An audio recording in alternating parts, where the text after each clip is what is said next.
do have skills that make me a nightmare for people like you.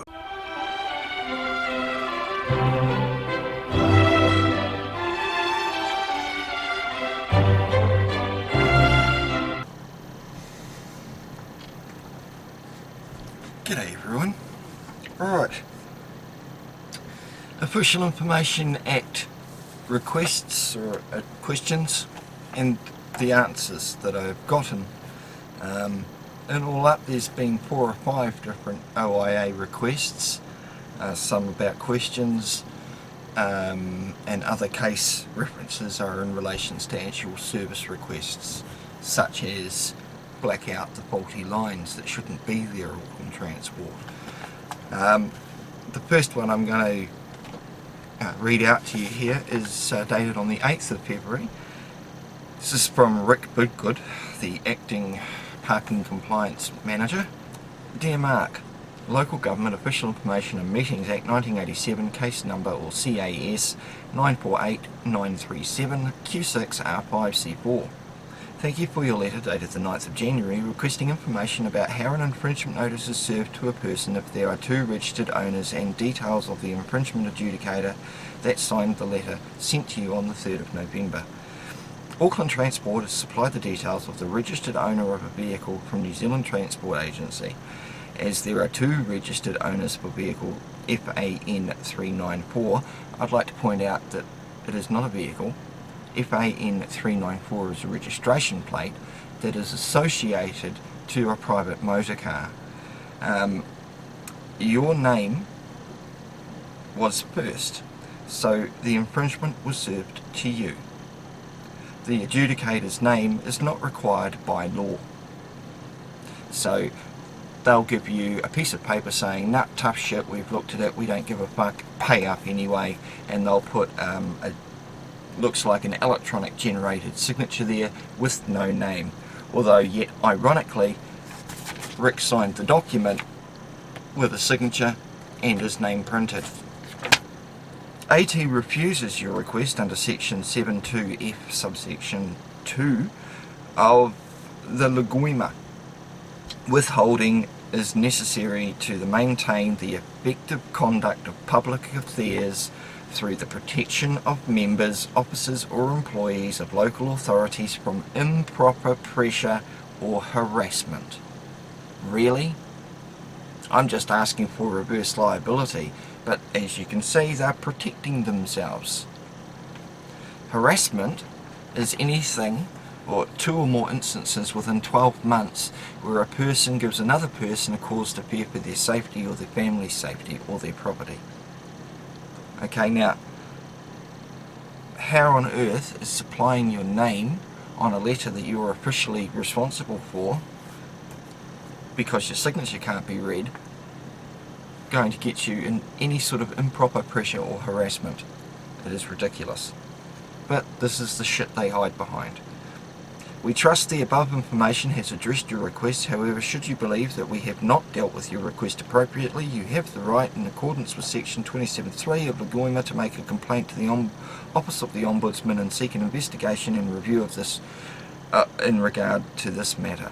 If you have any further queries, please contact Auckland Transport on 355-3503, quoting official information request number CAS-948937-Q6R5C4. Yours sincerely, Rick Bidgood, Acting Group Manager, Parking Services and Compliance. Okay, so that's his answer. As he's saying here, as there are 2 registered owners, he's confirming that there are in fact 2 registered owners, and they've now sort of changed the law where there must only be 1 registered owner at any given time. The reason they did that is because there was a loophole in the law where if there's more than 1 registered owner, it's a bit hard to prove beyond a reasonable doubt a presumption that the registered owner was the driver. Can't have 2 people in the driver's seat now, can you? However, as Bandit, or the blue car here behind us, has been in our possession and been registered to 2 owners for 10 years, our 2 registered owners, and I checked with New Zealand Post yesterday when I just got some more licensing fee paid to them, because I only pay on a monthly basis, $15.30 a month. You never know what's going to happen, and it's fucking hard to get money back out of them. So yeah, she said and pointed out this loophole and explained why. I'll put that recording in here for you. Because the car's jointly owned by myself and my wife, am I right putting both names as the registered owners? It can be two registered owners? But before you could, but now no more. So the old people who already had on their joint names, I think they are still. But if you buy a new car, it's under your name only now. Oh, okay. One name, yeah. So there can be two registered owners at the same time? So, no. It was before, but now no more. So like you had done this when the law didn't come into effect, so you can have an account. Oh, we've had the car for 10 years, jointly that's owned, right, yeah. so because it's previous. So the new law is you that can only makes have it, one. Yeah, I think about 2 years ago it changed, so... So I'm trying to figure out with a parking ticket that I've allegedly got, that's trying to say it's the registered owner is presumed to be the person in charge of the vehicle, and I'm going, well, there's two registered owners, so how are you making that presumption? That's why the law has changed. That was a loophole in the system before. Part of...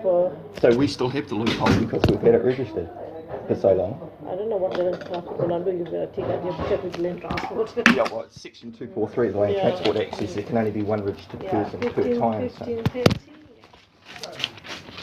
You might got my day in court on the 1st of April, so it'll be fun. I love going to court.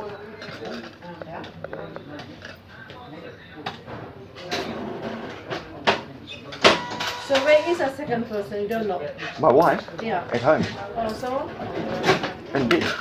Yeah, okay. That's a white and the union white. Okay. Yeah. Want to listen? Yes, please. I'll need to take it first. And the ticket is...